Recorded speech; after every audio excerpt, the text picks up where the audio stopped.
ইল্লাল্লাহ লা ইলাহা ইল্লাল্লাহু মুহাম্মাদুর রাসূলুল্লাহ সাল্লাল্লাহু আলাইহি ওয়াসাল্লাম। আমরা বসবো তওবার নিয়তে। কিসের নিয়তে?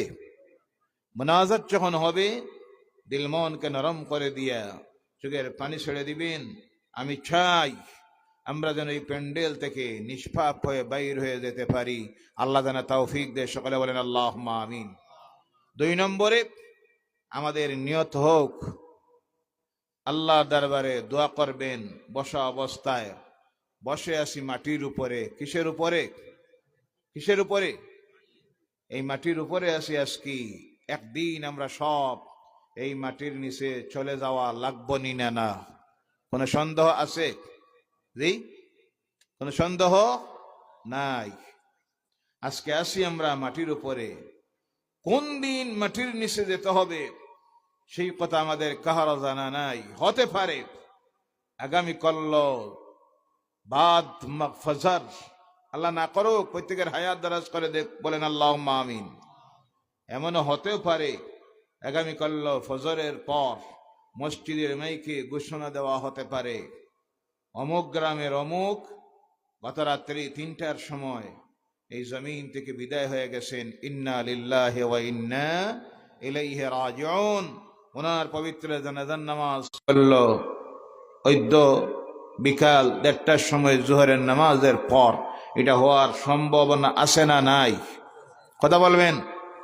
যার কারণে বসা অবস্থায় বসে আছেন মাটির উপরে, মনে মনে এই কথা নিয়ত করবে, না আল্লাহ একটা দিন আমার জীবনের মধ্যে আসবে যেই দিন আমি এই দুনিয়ার মাটির উপরে থাকবো না, চলে যেতে হবে এমন একটা জায়গায়, যেই জায়গার নাম হলো কবর। কোনটা? কবরের মধ্যে যেতে হবে। কবর এমন এক জায়গা যেখানে কোনো সাহায্যকারী নাই, কোনো লাইটের ব্যবস্থা নাই, কোনো বিছানার ব্যবস্থা নাই, যে জায়গায় গেলে পরে মাও কোনো কাজে লাগবে না, বাবাও কোনো সাহায্য করতে পারবে না, স্ত্রীও সাহায্য করতে পারবে না, ছেলেও নয়, মেয়েও নয়, বন্ধুও নয়, ধন সম্পদ নয়, কেউ নয়। আল্লাহর কাছে দোয়া রাখবেন বসা অবস্থায়, রব্বুল আলামিন যেই দিন আমি এই দুনিয়ার সফর শেষ করে চলে যাব অন্ধকার কবরের ভিতরে, আল্লাহ সেই দিন রজবের মাসের 10 জানুয়ারি বন্দুক মারা আরে জামা মসজিদের কিনারায় বসে তোমার কালামে যে আলোচনা শুনেছিলাম, সেই মাহফিলটার খাতিরে আল্লাহ আমার অন্ধকার কবরের টুকরাটাকে জান্নাতের টুকরা বানাইয়া দিও। বলেন আল্লাহুম্মা আমিন। যেই দিন সেখানে কোনো লাইটের ব্যবস্থা থাকবে না, আল্লাহ তোমার কালামের আলোচনা সেই মাহফিলের খাতিরে আমার কবরটাকে নূরে মুহাম্মাদি দিয়ে আলোকিত করে দিও। বলেন আল্লাহুম্মা আমিন। চাইলে আল্লাহ দিতে পারেনি না? কোনো অসুবিধা আছে? আল্লাহ দিলে কাজ জিগাইব, আল্লাহ কেন দিলাই? জি ভাইয়ারা আমার, এর জন্য মুমিনেরা দুনিয়ায় যখন কোনো কাজ, ভালো কাজ করার সুযোগ আসে হাতছাড়া করবেন না, এবং কোনো খারাপ কাজের যদি করার সম্মুখীন হয়ে যান জীবনের শেষ সময়টা পর্যন্ত দিয়ে সেই খারাপ কাজের বিরোধিতা করবেন, খারাপ কাজে শরিক হবেন না, প্রয়োজনে নিজের কল্লা দিয়ে দিবেন, জীবন সার্থক হয়ে যাবে। কিন্তু যে কোনো ভালো সামান্য ছোট্ট থেকে ছোট্ট যদি কোনো ভালো কাজের সুযোগ সামনে এসে যায় হাতছাড়া করবেন না। কারণ হতে পারে আপনার কাছে ছোট্ট কাজ, কিন্তু এই ছোট্ট কাজটার বিনিময়ে আল্লাহ পাক আপনার আমার জীবনের গুনাহ মাফ করে দিয়া আপনার আমার জন্য জান্নাত ওয়াজিব বানাইয়া দিতে পারে। সুবহানাল্লাহ।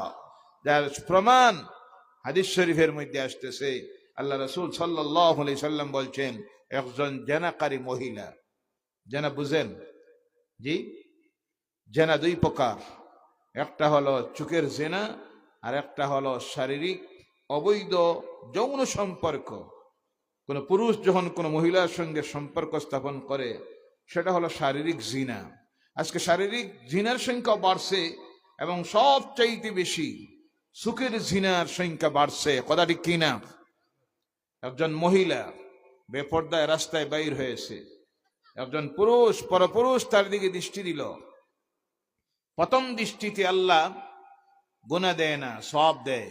বলেন সুবহান। প্রথম যে দৃষ্টি গেল, অসতর্ক অবস্থায় দৃষ্টি চলে গেছে, যাওয়া মাত্র তার ভিতরে আল্লাহর ভয় চলে আসলো, চোখটা ফিরাইয়া নিল। আল্লাহ বলেন, বান্দারে, তোমার ভিতরে আছে আমি আল্লাহর ভয়, যাহার কারণে দৃষ্টি যাওয়া মাত্র তুমি তোমার চোখটা ফিরাইয়া নিছ। আমি আল্লাহ ওই দেখার কারণেও গুনাহ দিব না, তোমার আমল নামায় দিব নেকি। কিন্তু চোখ ফেরানির পর আবার যদি দৃষ্টি দেয়, সেই দেওয়াটা হলো শয়তানের ওয়াসওয়াসার কারণে। যখন কোনো পরনারীর দিকে দৃষ্টি দেয়, সঙ্গে সঙ্গে আল্লাহ রাব্বুল আলামিন যে দিল আর যার দিকে দিল, সেই মহিলা বেপরদা হওয়ার কারণে তার প্রতি দৃষ্টি দিল, উভয়ের আমল নামায় আল্লাহ পাক জিনার গুনাহ লিখে দে। বলো নাউযুবিল্লাহ। সেই জিনা আজকে এমন শুরু হয়েছে, হাট বাজারে পর্দা বলতে তো আজকে কিছুই নাই। অনেক মা বোনেরা আছে যারা বুরকা লাগায়, অবশ্য বুরকা লাগায়, কিন্তু মুখ খোলা আছে না নাই? জি, এই বুরকার কোনো দাম আছে? এই বুরকার কোনো মূল্য আছে? আপনারা কথা বলবেন, এর কোনো মূল্য আছে? মানুষের চেহারার কোন দিকে দেখিয়ে মানুষ তার সৌন্দর্যতা বুক করে? কোন দিকটায় দেখিয়ে মেয়েটা সুন্দর না অসুন্দর সিলেকশন দেয়? পাও দেখিয়া, হাত দেখিয়া, না মুখ দেখিয়া? মুখ দেখিয়া। হই না দেখার যখন যায়, পাও দেখে না মুখ দেখে? জি, এতে বোঝা গেল একজন মহিলার, একজন মানব দেহের সবচেয়ে আকর্ষণীয় অঙ্গ হলো তার চেহারা। কোনটা? এই জন্য কিয়ামতের দিন হাসরের ময়দানে জাহান্নামীদের চেহারা দেখেও ফেরেশতা বুঝে নিবে এটা দুজকি, আর বেহেশতীদের চেহারা দেখেও আল্লাহর ফেরেশতারা বুঝে নিবেন এরা জান্নাতি। বলেন সুবহানাল্লাহ। আমলনামা দেখা তো পরের কথা, চেহারা দেখে তারা বুঝে নিতে পারবেন। এর কারণে তখন তার আমলনামা দিতে গিয়ে দুজকি যারা, আমলনামাটা ফেরেশতারা পিছনের দিক থেকে দিবে, সামনের দিক দিয়ে না। আর আল্লাহর নাফরমানদের চেহারা তারা দেখতে চাইবে না। বলেন নাউযুবিল্লাহ। নেককার যারা হবে বেহেশতি, তাদের সামনের দিক থেকে ডান হাতে ফেরেশতারা আমলনামা তুলে দিবে। সুবহানাল্লাহ বলেন। এই ডান হাতে আসরের ময়দানে আমরা আমলনামা পাইতে চাই কি চাই না? কথা বলেন। তাহলে ভালো কাজ করা লাগবো না খারাপ কাজ? ভালো কাজ। খারাপ কাজকে বর্জন করতে হবে। বলতেছিলাম জিনা আজকে এত বাড়ছে, মহিলারা বোরকা লাগায় কিন্তু মুখ খোলা। অনেক মহিলারা আছে তো নির্লজ্জ বেহায়া, দেখবেন হায়া শরম বলতে কিছুই নাই। রাস্তায় বাইর হয়েছে, হাতে আছে মোবাইল, আসে না নাই? জি, রাস্তার কিনারায় দাঁড়াইয়া মোবাইল ধরে হেলত থেকে শুরু করে অগনর্গল কথা বলতেছে। রাস্তা দিয়া যারা যাইতেছে তার মুখের আওয়াজ শুনলো। এবার বলুন তো গুনাহ হইছে না নেকি? গুনাহ কাবীরা। বলেন নাউযুবিল্লাহ। গাড়িতে উঠছে, দেখবেন অনেকটা আছে, বুরকাও আছে মাশাআল্লাহ, গাড়িতে উঠে বসে আছে, অটোতে উঠে বসেছে, অনেক প্যাসেঞ্জাররা সেই অটোর মধ্যে বসে আছেন। মোবাইল রিসিভ করলো, কথা বলতেছে। বলুন তো এই মহিলার মুখের আওয়াজ এই অটোর মধ্যে গাড়িতে যারা আছে তাদের জন্য শোনা জায়েজ না হারাম? কথা বলবেন। হারাম। কথা বলতে আছে মহিলা। আমরা পুরুষ হয়ে অনেক সময় হয় গাড়িতে বাজারে ফোন রিসিভ করি না, বা করলে বলে দেই ভাই একটু পরে করো, এখন ব্যস্ত আছি। কথা ঠিক কিনা? কিন্তু নির্লজ্জ বেহায়া অনেক মহিলারা আছে হাট বাজারে দাঁড়াইয়া ঘন্টার পর ঘন্টা গাড়িতে মোবাইলে কথা বলতে আছে, আর পরপুরুষরা শুনতে আছে। লানত এই মহিলার উপরে। এবং এর আমলনামার মধ্যে আল্লাহ জিনার গুনাহ লিখতেছে। কিসের গুনাহ? জিনার গুনাহ। হাদিস বলতেছিলাম, আল্লাহ রাসূল সাল্লাল্লাহু আলাইহি সাল্লাম বলছেন, একজন জিনাকারী মহিলা রাস্তা দিয়ে রওনা করেছে। হঠাৎ করে গিয়ে দেখে একটা কুয়ার কিনারায় একটা পিপাসিত কুকুর বারবার চেষ্টা করতেছে কুয়ার ভিতর থেকে পানি পান করার জন্য, কিন্তু কুয়ার একেবারে গভীরে পানি পান করতে পারতেছে না। মহিলার হৃদয়ের মধ্যে কুকুরের প্রতি দয়া মায়ার ভাব এসে গেল। সঙ্গে সঙ্গে সেই মহিলা তার গলার মধ্যে ছিল একটা ওড়না, গলার ওড়নাটা কুয়ার মধ্যে ছাড়ল, আর ছাড়ে পানি তুলে সিফে সিফে কুকুরটার সামনে দিল। কুকুর প্রাণ ভরে পানি পান করলো। সঙ্গে সঙ্গে তার এই কাজটার উপরে আমার আল্লাহ রাব্বুল আলামিন খুশি আর রাজি হয়ে গিয়ে তার রহমতের দরিয়ায় জুস মারল। আল্লাহ সঙ্গে সঙ্গে, আল্লাহ রাসূল বলেন, আল্লাহ সঙ্গে সঙ্গে মহিলার জীবনের সমস্ত গুনাহ মাফ করে দিয়া মহিলাটাকে জান্নাতি বলে ঘোষণা দিল। সুবহানাল্লাহ। তার থেকে প্রমাণিত হয় ছোট্ট হাতছাড়া করবেন না। কারণ আপনি ভাবতেছেন ছোট থেকে ছোট নেকির কাজ, তো ওই কষ্টের কারণে হতে পারে আল্লাহ আপনার উপরে সন্তুষ্ট হয়ে জীবনের গুনাহ মাফ করে দিতে পারেনি না। না, এর কারণে তো হাদিসে এসেছে, রাস্তা দিয়ে হাঁটতেছেন, দেখলেন হঠাৎ রাস্তার মধ্যে একটা কাঁটা গসা পড়ে আছে, হাত দিয়ে তুলে আপনি দূরে নিক্ষেপ করেন। করতে গিয়ে যদি দিলে এই নিয়তটা থাকে, আমার কোনো ভাই বা কোনো মানুষ এই রাস্তা দিয়ে যেতে গিয়ে অসতর্ক অবস্থায় পা যদি পড়ে যায় কষ্ট পাবে, ওটা যদি আপনি সরাইয়ে ফেলান, তাহলে আপনি ইমানের যে শাখ, প্রকৃত ইমানদার আপনি হয়ে গেলেন। বলেন সুবহানাল্লাহ। আর দেখে যদি ভাবেন যাও কেউ রাইট পাওতে ঢুকুক, এই চরিত্রের মানুষ আছে না নাই? জি, এই যদি হয় নিয়ত, তাহলে এখনো আপনি মুমিন হতে পারেন নাই, এখনো মুমিন হতে পারেন নাই, মুমিন হওয়া অনেক বাকি। ভাইয়েরা আমার, এর জন্য বলতেছিলাম, ভালো কাজের সুযোগ যখন আসে সামনে, ভালো কাজকে হাতছাড়া করবেন না। দুনিয়ায় সর্ব অবস্থায় এই কথা মনের মধ্যে রাখবেন, আমরা আসি এই দুনিয়ায়, এই দুনিয়া আমরা থাকবো না। আমরা একদিন চলে যেতে হবে কবরের গাড়ায়, যেই দিন আমার কোনো কিছু সঙ্গে যাবে না, শুধু যাবে দুনিয়ার জীবনে যে ভালো কাজগুলো করতেছি সেই আমল। ওই আমল যদি ভালো করে যেতে পারেন, কবরের গাড়ায় যখন যাবেন, সঙ্গে সঙ্গে আল্লাহ তোমার জন্য কবরটাকে জান্নাতের টুকরা বানাইয়া দিব। বলেন আল্লাহুম্মা আমিন। এই হলো 2 নম্বরের নিয়ত। 3 নম্বরের নিয়ত হোক, আমরা যারা এখানে বসে আছি, যা আলোচনা হয়েছে, যা আলোচনা হবে, তার উপর কম পক্ষে 50%, 50% আমরা আমল করব। রাজি আছেন? সব রাজি আছেন? কারা কারা রাজি একটাবার হাত উঠান আর বলেন নারায়ে তাকবীর, নারায়ে তাকবীর। আয় আল্লাহ, বলেন আয় আল্লাহ। আমরা যারা হাত তুলেছি, তুমি সাক্ষী থাকো, যা আলোচনা হয়েছে, যা হবে, তার উপর আমরা ইনশাআল্লাহ, বলেন ইনশাআল্লাহ, আমল করব। আল্লাহ যেন তৌফিক দে। হাত নামান আর বলেন আল্লাহুম্মা আমিন। ভাইয়েরা আমার, এই দুনিয়ার জীবনটা একেবারে শর্ট সময়, সংক্ষিপ্ত সময়। আমাদের দুনিয়ার সাধারণত সিস্টেম, নামাজের যখন ওয়াক্ত হয়, তখন প্রথমে কি দেওয়া হয়? আজান দেওয়া হয়। কি দেওয়া হয়? আজান। আজানের পরে জামাত আরম্ভ হতে মাঝে সময় দেওয়া হয় কত মিনিট? 10 মিনিট অথবা 15 মিনিট, বেশির থেকে বেশি কোনো সময় 20 মিনিট, এর বেশি দেওয়া হয় না। আমাদের আজান হয়ে গেছে কোন সময়? যখন মার গর্ভ থেকে জমিনে এসেছি, তখন আমাদের কানে কি দেওয়া হয়েছে? কথা বলেন, কি দেওয়া হয়েছে? একামত শুধু বাকি আছে। সেই দিন আপনার আমার কানে আওয়াজ দেওয়া হয়ে গেছে, আল্লাহু আকবার, আল্লাহু আকবার, আশহাদু আল্লা ইলাহা ইল্লাল্লাহ, আশহাদু আন্না মুহাম্মাদার রাসূলুল্লাহ, হাইয়া আলাস সালাহ, হাইয়া আলাল ফালাহ, আল্লাহু আকবার, আল্লাহু আকবার, লা ইলাহা ইল্লাল্লাহ। আযান দেওয়া হয়ে গেছে, আর একামত শুধু বাকি আছে। একামতটা দেওয়া হবে আপনার আমার কান আর একদিকে হৃদয়, ওই সিনার সামনে দাঁড়াইয়া মসজিদের ইমাম সাহেব অথবা আপনার আত্মীয় স্বজনের কেউ আলেম আরেকদিন আওয়াজ দিবেন, আপনি আওয়াজ দিতে পারবেন না, জবাবও দিতে পারবেন না। প্রথম যেদিন আজান হয়েছে আপনি জবাব দিতে পারেন নাই, সেদিন আপনার বাসা ছিল শুধু কান্না।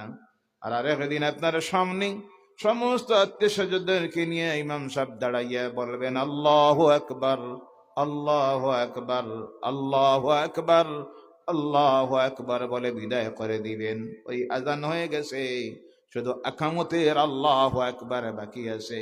মাঝে সময় যায় আজানের পর একামত দিতে, 10 থেকে 15 মিনিট একজন মানুষের দুনিয়ার জীবন আখিরাতের জীবনের সামনে নিয়ে যদি হিসাব করে, তাহলে 10 থেকে 15টা মিনিট আমরা মনে মনে ভাবি আমি তো আছি 60 বছর, 70 বছর, 80 বছর, 90 বছর, 100 বছর। তা নয়, আখিরাতের তুলনায় এই দুনিয়ার একটা মানুষের জীবন হলো মাত্র 10 থেকে 15 মিনিটের জীবন। সুবহানাল্লাহ। এই সংক্ষিপ্ত সংকীর্ণ সময়টাকে যদি কাজে লাগাইতে পারেন আল্লাহর আদেশ মেনে, নিষেধ মেনে, তাহলে পরবর্তী যে জীবনটা সবচেয়ে দীর্ঘতম জীবন, কবরের জীবন, হাসরের জীবন, মিজানের জীবন, জান্নাতের জীবন হবে আপনার। বলেন সুবহানাল্লাহ। আর এই যে সংক্ষিপ্ত যে সময়, যেটা মাত্র 10 থেকে 15 মিনিটের সময়টাকে যদি নষ্ট করে দেন, আল্লাহর নাফরমানি কাজে যদি নষ্ট করে দেন, বরবাদ হয়ে গেছে। কবরের জীবন হয়ে যাবে দুজখের জীবন। হাসরের ময়দান হবে আপনার জন্য বড় কঠিন ময়দান। কিয়ামতের দিন আপনার জন্য হবে বড় কঠিন মুসিবতের সময়। পরকালের জীবনে আপনার জন্য অপেক্ষা করতেছে আল্লাহর তৈরি কঠিন আযাবের স্থান, যার নাম হলো দুজখ। যার নাম দুজখ। ও আমার ভাইরা, একেবারে শর্ট টাইম সফরে যেটা যেতে হবে, অনেক লম্বা টাইম। প্রস্তুত হওয়ার জন্য একেবারে শর্ট টাইম, 10 থেকে 15 মিনিট। আর সফর যেটা আপনার আমার বাকি রয়ে গেছে, অনেক অনেক দীর্ঘ সময়। কারণ হাসরের ময়দানের একদিন হবে দুনিয়ার হিসাবের সঙ্গে যদি কেউ হিসাব মিলায়। আল্লাহ পাক তার কালাম কোরআনুল কারীমের মধ্যে বলছেন, সাহাবায়ে কেরাম আল্লাহ রাসূলের সামনে এসে প্রশ্ন করলেন, ইয়া রাসূলুল্লাহ সাল্লাল্লাহু আলাইহি সাল্লাম, হাসরের ময়দানের একদিন দুনিয়ার কত দিনের সমান হবে? আল্লাহ রাসূল নিজের মন গড়া কোনো জবাব দিতেন না, উত্তরে দিতেন না। উত্তরে দিতেন আল্লাহর পক্ষ থেকে জিবরাইল চলে আসতেন। এবার জিবরাইল চলে এসে আয়াত শোনাইয়া দিলেন, ও আল্লাহর হাবিব, আপনি তাদেরকে জানাইয়া দেন, মিকদারুহু 50 আলফ সানা। তারা যে হিসাব চাইতেছে জানাইয়া দেন, তোমরা যে হিসাব করো 12 ঘন্টায় দিন, দিবারাত্রি 24 ঘন্টা, 7 দিনে সপ্তাহ, 30 দিনে মাস, 12 মাসে বৎসর। এই যে হিসাব যেটা করো, সেই হিসাবে যদি হিসাব মিলাও, তাহলে জেনে রাখো কিয়ামতের দিনের হাসরের ময়দানের একদিন হবে দুনিয়ার 50,000 বছরের সমান। সুবহানাল্লাহ। এইভাবে হাজার হাজার লক্ষ কোটি কোটি বিলিয়ন মিলিয়ন বছর তোমার আমার চলে যাবে কবরে। কোন জায়গায়? কবরে। ওখানে শেষ নাই, আবার উঠতে হবে আল্লাহর দরবারে গিয়ে হাসরের ময়দানে। কোন ময়দানে? হাসরের ময়দানে। ও আমার ভাইয়েরা মুসলমানেরা, এই যে হাসর, বেহেশত, দুজখ, এটা কিছু মানুষ আজকে অস্বীকার করে, মনে মনে সন্দেহ করে। সারা জিন্দেগি শুনলাম বেহেশত আর বেহেশত, কেউ যাইতেও দেখলাম না, ফিরিয়ে আইয়া কইল না যে বেহেশতে এই সুখ আছে। দুজখ শুনলাম, কিন্তু দুজখে কেউ যেতেও দেখলাম না, আর কেউ এসে বলল না দুজখে যে এই আযাব আছে। অনেক সময় অনেকে মনে মনে ভাবে, যদিও হাবভাবে প্রকাশ করে, মুখ দিয়ে কয় না, তার কাজকর্মে চলাফেরায় বোঝা যায় যে বেহেশত বলতে কিছুই নাই, দুজখ বলতে কিছু নাই। এটা সব হুজুররা বানাইয়া কই না, আমরা ডট দেখাইয়া নামাজ রোজা কিছু করানির লাগে, মদ সুদ থেকে ফিরানির লাগে। বলেন নাউযুবিল্লাহ।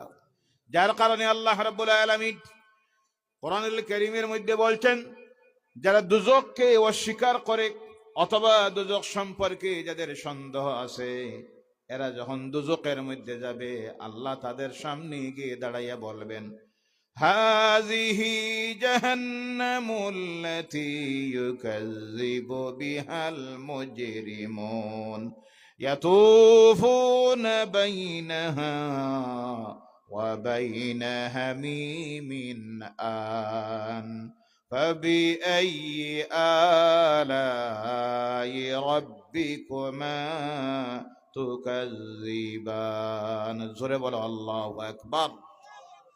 হাযিহি জাহান্নাম, এই হলো সেই দুজখ।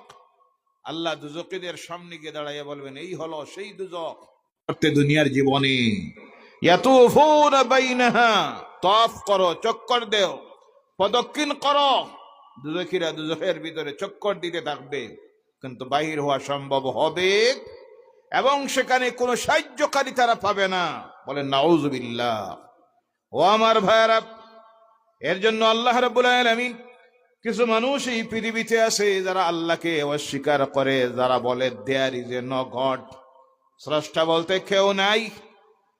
তাদেরকে আল্লাহ বুঝাইয়া দেওয়ার জন্য সশরীরে এই মাসের 26 তারিখের রাত্রিতে আল্লাহ তার হাবিবকে দাওয়াত দিয়ে নিলেন এবং সশরীরে আল্লাহ তার হাবিবের সামনে হাজির হয়ে গেল।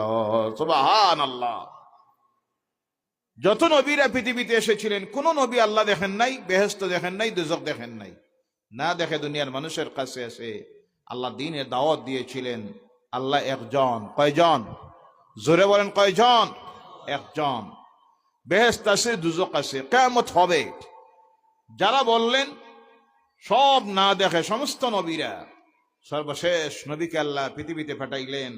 আল্লাহর ইচ্ছা হলো যদি এই নবীও আল্লাহ না দেখে দুনিয়ার মানুষের কাছে গিয়ে বলেন আল্লাহ একজন, বেহেশত আছে, দোজখ আছে, এক সময় আসবে পৃথিবীর মানুষ বলবে আল্লাহ বলতে কিছুই নাই, বেহেশত দোজখ বলতে কিছু নাই। কারণ যত নবীরা এসে বলে গেছেন তারাও তো নিজেও দেখেন নাই। এর কারণে আল্লাহ রাব্বুল আলামিন তার হাবিব সাল্লাল্লাহু আলাইহি সাল্লাম কি, তিনি তো শেষ নবী, উনার পরে আর নবী আসবেন না, যে কথা আল্লাহ তার কালাম কোরআনুল কারীমে দুনিয়ার মানুষকে জানাইয়া দিয়েছেন। মা কানা মুহাম্মাদুন আবা আহাদিম মির রিজালিকুম ওয়ালাকির রাসূলুল্লাহি ওয়া খাতামান নাবিয়্যিন। মুহাম্মদ সাল্লাল্লাহু আলাইহি সাল্লাম দুনিয়ার কোন পুরুষের পিতা নন। মুহাম্মদ সাল্লাল্লাহু আলাইহি সাল্লাম একমাত্র আল্লাহর রাসূল এবং তিনি নবীগণের মধ্যে সর্বশেষ নবী, রাসূলগণের মধ্যে সর্বশেষ রাসূল। সুবহানাল্লাহ। ওনার পরে আর রাসূল নাই, নবী নাই। এর কারণে আল্লাহ রাসূল বলছেন কুনতু নাবিয়্যাও ওয়া আদামু আনা খাতামান নাবিয়্যিন লা নাবিয়্যা বা'দি। আমি হলাম শেষ নবী, আমার পরে আর কোন নবী নাই। আর নবী আসবেন? জি, নবী হওয়া সম্ভব আছে? নবুয়তের দরজাকে আল্লাহ বন্ধ করে দিয়েছেন। আল্লাহ দেখলেন এই নবীও যদি আমাকে না দেখে দুনিয়ার মানুষের কাছে গিয়ে বলেন আল্লাহ একজন, তাহলে এক সময় আসবে তারা আল্লাহ অস্বীকার করে বসবে। তাই আল্লাহ পাক তার রাসূলকে দাওয়াত দিলেন, দিতে গিয়ে দিনের বেলায় নয়, রাত্রি বেলায়। কোন সময়? রাত্রির বেলায়। এবং রাত্রিতে দিতে গিয়ে আল্লাহ রাব্বুল আলামিন পূর্ণিমার রাত্রিতে দাওয়াত দেন নাই। তার কারণ কি? এক নম্বরের কারণ হলো দিনের বেলায় যদি তার রাসূলকে দাওয়াত দেন, রাসূল সফর করেন, তাহলে মানুষের মনের মধ্যে আসবে দিনের সূর্যের আলোর মধ্যে তিনি সফর করেছেন, অসুবিধা হয় নাই। পূর্ণিমার রাত্রিতে যদি সফরটা হতো তাহলে দুনিয়ার মানুষ বলতো চাঁদের আলোর আলোতে তিনি সফর করেছেন। এর জন্য আল্লাহ পূর্ণিমার রাত্রিতেও নেন নাই, নিলেন এমন এক রাত্রিতে যে এই রাত্রিটা হলো 27 তারিখের রাত্রি। কত তারিখের? 27 তারিখের, রজব মাসের 27 তারিখের রাত্রিতে আল্লাহ পাক তার রাসূলকে সফর করালেন। যে সফর শুরু হলো মক্কার মসজিদুল হারাম থেকে। কোরআনুল কারীমের 15 পারার শুরুতে আল্লাহ দুনিয়ার মানুষের সামনে সেই ঘটনাকে তুলে ধরতেছেন। আল্লাহ বলছেন বিসমিল্লাহির রহমানির রহিম সুবহানাল্লাযী আসরা বিআবদিহি লাইলাম মিনাল মাসজিদিল হারাম ইলাল মাসজিদিল আকসাল্লাযী বারাকনা হাওলাহু লিনুরিয়াহু মিন আয়াতিনা ইন্নাহু হুয়াস সামিউল বাসীর। জোরে বলো আল্লাহু আকবার। ইমাম সাহেব, সমাজের সবচেয়ে সম্মানিত ব্যক্তি কে? একটা এলাকার মহল্লার সবচেয়ে সম্মানিত ব্যক্তি কে? কথা বলবেন জোরে, কে? ইমামের চাইতে সমাজের মহল্লার দ্বিতীয় কেউ সম্মানী আছে? পাওয়ার আছে? কথা বলবেন। সেক্রেটারি সাহেবের, জি, মসজিদের সেক্রেটারি, প্রেসিডেন্ট সাহেবের, পঞ্চায়েত সাহেবের, আর এমএলএ সাহেবের কথা বলবেন, জোরে বলবেন। অনেকে মনে মনে ভাবেন মসজিদের ইমাম যারা, এটা তো 5-7 হাজার টাকা দামের মোল্লা বেটা। নাউজুবিল্লাহ বললেন না? এদের প্রতি যদি কেউ দুর্ব্যবহার করে, অবহেলার নজরে দেখে, ঈমান চলে যাবে। কি চলে যাবে? ঈমান চলে যাবে। কারণ আলেম যারা, তারা হলেন আল্লাহ রসুলের ওয়ারিস। বলেন সুবহানাল্লাহ। রসুলের ওয়ারিসের প্রতি কেউ যদি দুর্ব্যবহার করে, তাহলে আল্লাহর রসুলকে গালি দেওয়া হয়ে যায়। আর রসুলকে গালি দিলে আল্লাহকে গালি দেওয়া হয়ে যায়। আর আল্লাহকে যদি কেউ গালি দেয়, তার ঈমান চলে যায়। কি চলে যায়? যার কারণে দেখেছেন আপনারা, আজ থেকে 3-4 দিন আগে বাংলাদেশের একটা নাম আমি বলবো না, আপনারা মিলাইয়া দেখবেন, নামের শেষে আছে আহাজারি। আছে না নাই? আমার রসুলের শানে কত বড় বেয়াদবি সূচক কথা যখন বলেছে রসুল হলেন কাউবয়। নাউজুবিল্লাহ বললেন না? গরু রাখাল ছেলে। নাউজুবিল্লাহ বলেন। নাউজুবিল্লাহি মিন যালিক। সাহাবায়ে কেরাম রসুলের সামনে গিয়ে যখন বসতেন, তারা তখন আল্লাহ রসুলকে বলতেন, ইয়া রাসূলুল্লাহ সাল্লাল্লাহু আলাইহি সাল্লাম রাইনা। রাইনার 2টা অর্থ। সাহাবায়ে কেরাম বলতেন, আমাদের দিকে তাকান। আর কাফির মুশরিকরা সামনে গিয়ে বসে রসুলকে বলতো রাইনা। রাইনার আরেকটা অর্থ হয় হে রাখাল ছেলে। সাহাবায়ে কেরাম নিয়ত থাকতো আমাদের দিকে তাকান যখন রসুল কথা বলতেন। আর তারা রসুলকে ব্যঙ্গ করতে গিয়ে, অবহেলা করতে গিয়ে বলতো রাইনা। নিয়ত থাকতো হে রাখাল ছেলে। আল্লাহর বরদাস্ত হলো না। আল্লাহ আয়াত নাজিল করে দিলেন, কুল উনজুরনা। রাইনা বলিও না সাহাবীরা, নতুবা এরা সুযোগ পায় তোমার রসুলকে অবহেলা করতে গিয়ে, গালি দিতে গিয়ে, হেয় করতে গিয়ে। তোমরা বলো উনজুরনা, আমাদের দিকে তাকাও। এরপর থেকে সাহাবায়ে কেরাম রাইনা শব্দ আর বলেন নাই। তারা বলতেন উনজুরনা ইয়া রাসূলুল্লাহ, হে আল্লাহ রসুল আমাদের দিকে লক্ষ্য করুন, দৃষ্টি দেন, তাকান। কিন্তু ওই কি যে বলবো, আলিম হইলেই যে জ্ঞানীগুণী হওয়া যায় তা নয়। অনেক সময় অহংকার যখন এসে যায়, অনেকে কথা বলতে গিয়ে আল্লাহর শানে, রসুলের শানে বেয়াদবি সূচক কথা বলে। সে একবার নয়, 2বার নয়, কয়েকবার রসুলের শানে বেয়াদবি করেছে। যার কারণে গোটা বাংলাদেশের হক্কানি সমস্ত উলামায়ে কেরাম ফতোয়া দিয়েছেন, তার ঈমান চলে গেছে, কাফের হয়ে গেছে। আল্লাহ এইসব কথার থেকে আমাদেরকে হেফাজত করুক। সকলে বলেন আল্লাহুম্মা আমিন। ভাইয়েরা আমার, সমাজের সম্মানিত ব্যক্তিরা হলেন উলামায়ে কেরাম, পীর বুজুর্গেরা, বিশেষ করে মসজিদের ইমাম সাহেবেরা। যদিও বেতনের দিক দিয়ে বেতন একটু কম থাকে, আর ওই বেতনটাই মানুষ মাপকাঠি তৈরি করে নেয়। মানুষ ভাবে যার বেতন বেশি তার সম্মান বেশি, যার বেতন কম তার ইজ্জত কম। বলেন নাউজুবিল্লাহি মিন যালিক। মাপকাঠি হতে হয় ঈমান, তাকওয়া, ইলমের উপরে। কারণ আমাদের সমাজটা তো এখন চলতেছে যার পয়সা বেশি তার দাম বেশি। কথা ঠিক কিনা? জি, এতে হালালে হোক হারামে হোক চিন্তা নাই, সুদে হোক, ঘুষে হোক, মদে হোক, ট্যাবলেট বেশি হোক, হিরোনের ব্যবসা করি হোক, পয়সা হইলেই দেখবেন এক শ্রেণীর মানুষ আছে এদের পিছনে পিছনে ঘুরে আর মনে মনে ভাবে এটাই হলো সমাজের সবচাইতে সম্মানী। বলেন নাউজুবিল্লাহি মিন যালিক। আল্লাহ বলছেন সম্মান তাদেরকে দিয়েছি, আল্লাহর কাছে সম্মানী তারা। ইন্না আকরামাকুম ইনদাল্লাহি আতকাকুম। যাদের ভিতরে সবচেয়ে বেশি আল্লাহর ভয়, ডর, তারাই আল্লাহর কাছে সবচেয়ে সম্মানী। বলেন সুবহানাল্লাহ। কিয়ামতের দিন হাশরের ময়দানে আল্লাহর কাছে সবচেয়ে সম্মানী হবে তারা যাদের ভিতরে আছে আল্লাহর ভয়। কার ভয়? আর আল্লাহকে ভয় করে সবচেয়ে বেশি কারা? আল্লাহ কোরআনুল কারীমের মধ্যে বলছেন, ইন্নামা ইয়াখশাল্লাহা মিন ইবাদিহিল উলামা। আলেম যারা, দ্বীন ইসলামের জ্ঞানী শিক্ষিত যারা, তারাই সবচেয়ে বেশি আল্লাহকে ভয় করে। যার কারণে কিতাবের মধ্যে আসতেছে কুল্লু উলামায়ে আউলিয়াল্লাহ, সমস্ত উলামায়ে কেরাম যারা, আলিম যারা, সব আল্লাহ। আমরা তো ভাবি ওলি আল্লাহ হইতে হইলে বাপ অলিওয়া লাগে, দাদা অলিওয়া লাগে। যেমনি বাপ অলি হয়, বাপ মরার লগে লগে ছেলে কয় আমি এখন সাহেবজাদা, আছে না নাই? আর কয়দিন যাওয়ার বাদে দেখবেন কয় এখন আমি পীরজাদা। আরো কয়দিন গেল নামের লগে লাগে টুকাই টুকাই যে শব্দ বার করে কয় শাহ সুফি। কোন সুফি? শাহ সুফি। শাহ সুফি শব্দের অর্থ মাঝে দেখি অনেক মানুষ আবেগে ভুল করে বসে, আমার নামের লোকে লাগাই দিছে শাহ সুফি। আমি বললাম নাউজুবিল্লাহ, জোরে বলেন নাউজুবিল্লাহ। শাহ সুফি কোন জায়গায় লাগাইতে হয় এখন পর্যন্ত আমাদের সমাজ শিখে নাই। শাহ সুফি, সুফি সম্রাট, সমস্ত সুফিদের সম্রাট যিনি। দেখা যায় এক একটা বয়স 24-25 বছর, বাপ মারা গেছে, আবেগে কিছু অন্ধ ভক্ত আমাদের সমাজে আছে, নামের আগে দেখবেন লেখি দিছে শাহ সুফি।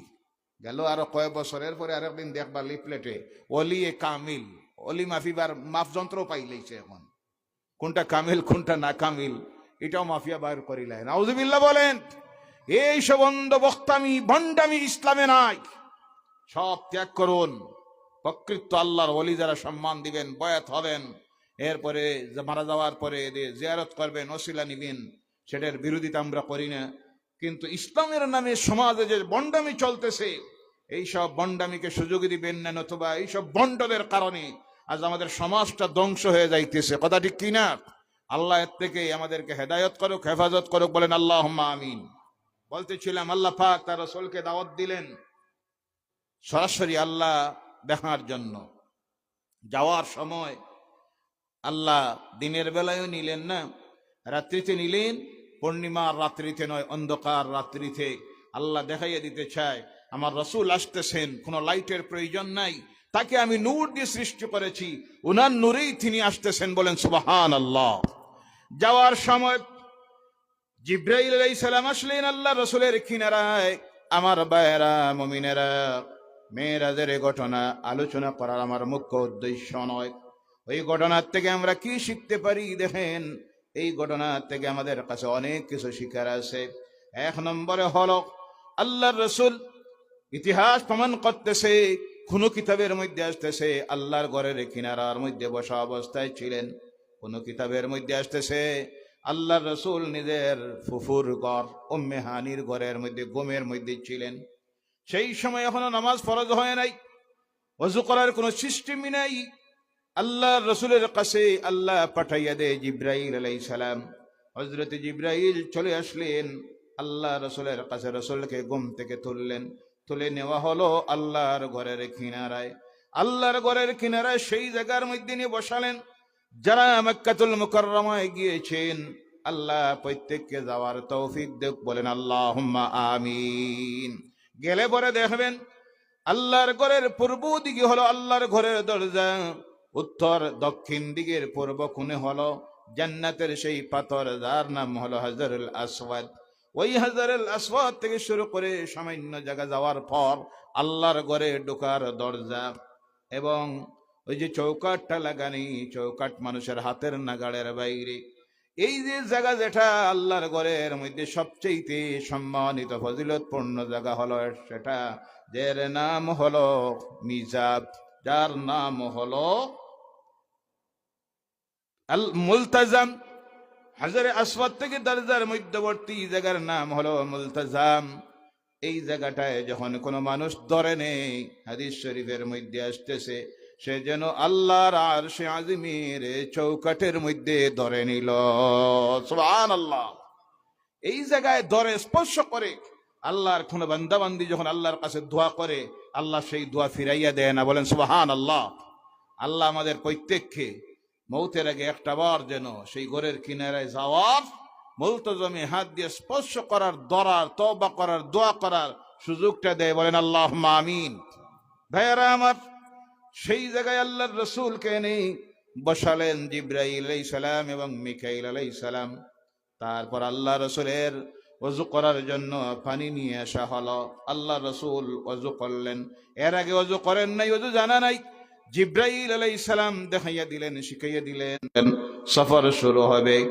এক নম্বরে আমরা শিখলাম, কোন সফর করার সময় ঘর থেকে যখন বাইরে হবেন, ওযুর সহিত বাইরে হওয়া আল্লাহ রাসূলের সুন্নত। কার সুন্নত? কথা ভালোভাবে বুঝতেছেন তো? ঘর থেকে যখন সফরে বাইরে হবেন, হাইলাকান্দি শহরে যাচ্ছেন, গড়ে যাচ্ছেন, মেঘালয়ে যাচ্ছেন, অন্য জায়গায় যাচ্ছেন, বেঙ্গালুরু, হায়দ্রাবাদ, ঘর থেকে বাইর হতে গিয়ে ওযু করে বাইর হওয়া কার সুন্নত? আমার রাসূলের সুন্নত। কিন্তু আফসোস লাগে, আমার অনেক যুবক ভাইয়েরা আছে, আমরা আছি, মুরব্বীরাও আছে। ঘর থেকে বাইর হলাম, রাস্তায় গিয়ে পেশাব করার